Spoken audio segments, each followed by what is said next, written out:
BMW, particularly its M division, is one of the most revered brands in the auto industry. So what happens when one of the most prestigious car manufacturers in the world takes a massive gamble on a high-performance luxury SUV? From the moment it hit the market, the BMW XM faced an uphill battle.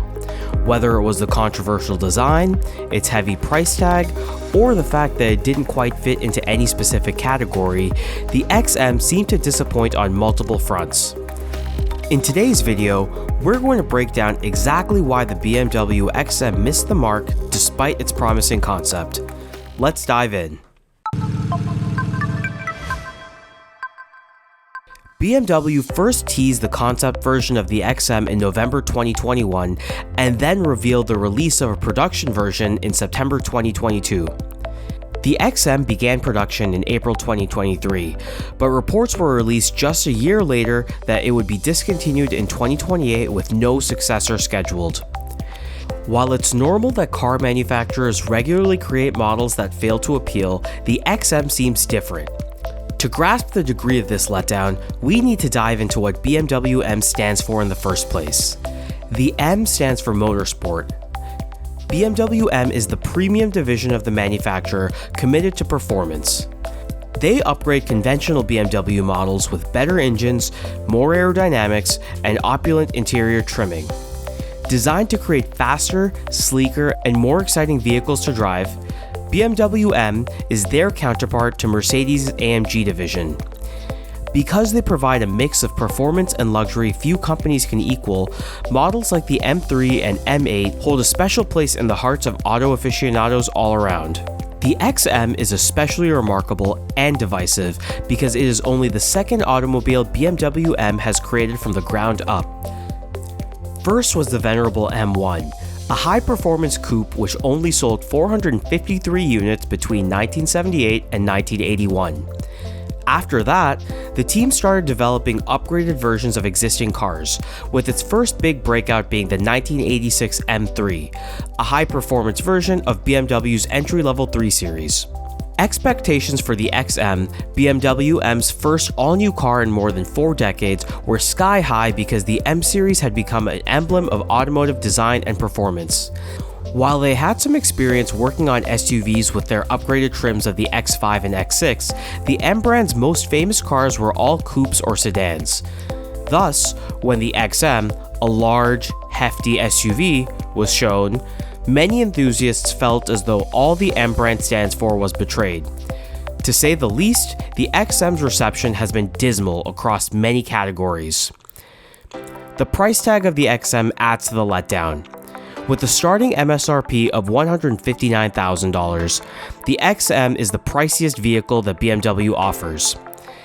Even amongst its closest relatives in the BMW lineup, the flagship luxury X7 starts at just above $80,000, the X5M starts around $125,000, and the X6M starts at about $130,000. The XM had to offer buyers more than these alternatives in order to justify charging a premium price over and above such similar luxury vehicles. So who'd pay that kind of price? Priority number one was clearly the US market, where big cars are extremely popular. BMW only has one factory that produces the XM, in Spartanburg, South Carolina. In 2023, the 3 best-selling vehicles in the US were all pickup trucks: the Ford F-150, the Chevy Silverado, and the Ram pickup. The XM, however, is a 5-seater SUV constructed on the same wheelbase as the 7-seater X7. BMW chose to give the XM greater cargo room instead of additional seats, which makes it less sensible for families but may be more tempting to those who value storage capacity. However, folks that are willing to shell out that kind of money for storage or towing are more likely to opt for a pickup over an expensive luxury SUV.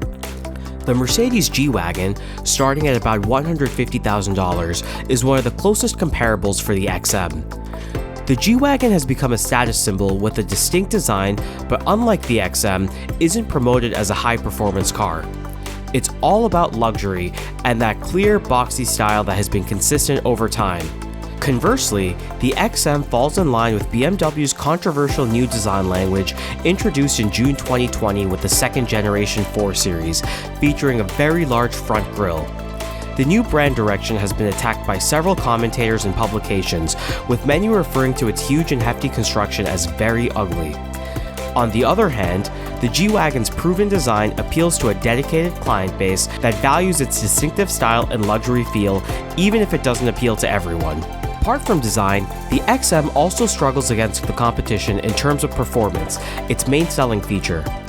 The XM is vying against heavyweights such as the Bentley Bentayga, Lamborghini Urus, Porsche Cayenne GT, and Ferrari Purosangue.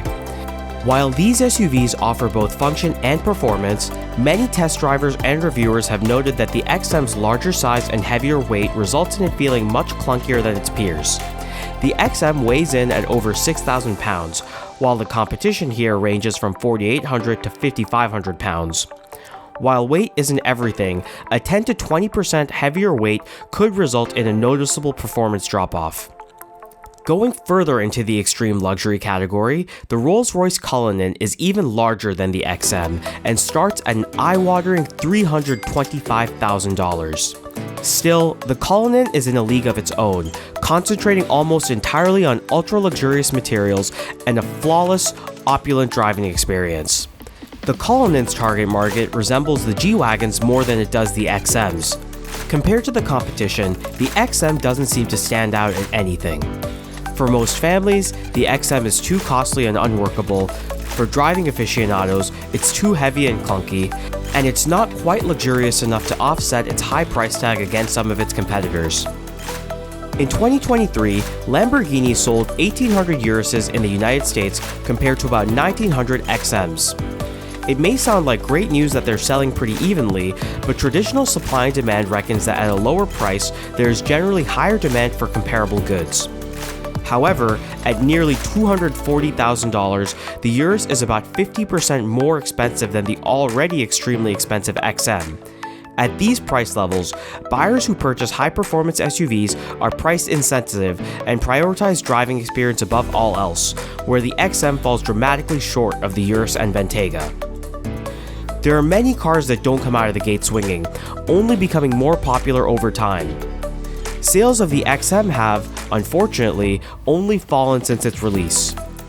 Using comparable time periods since its release, overall new car sales have dropped just under 1% in the US, new BMW sales have fallen 1.5%, sales of the similarly sized BMW X7 have fallen 3.4%, and the BMW XM has fallen 30% year over year.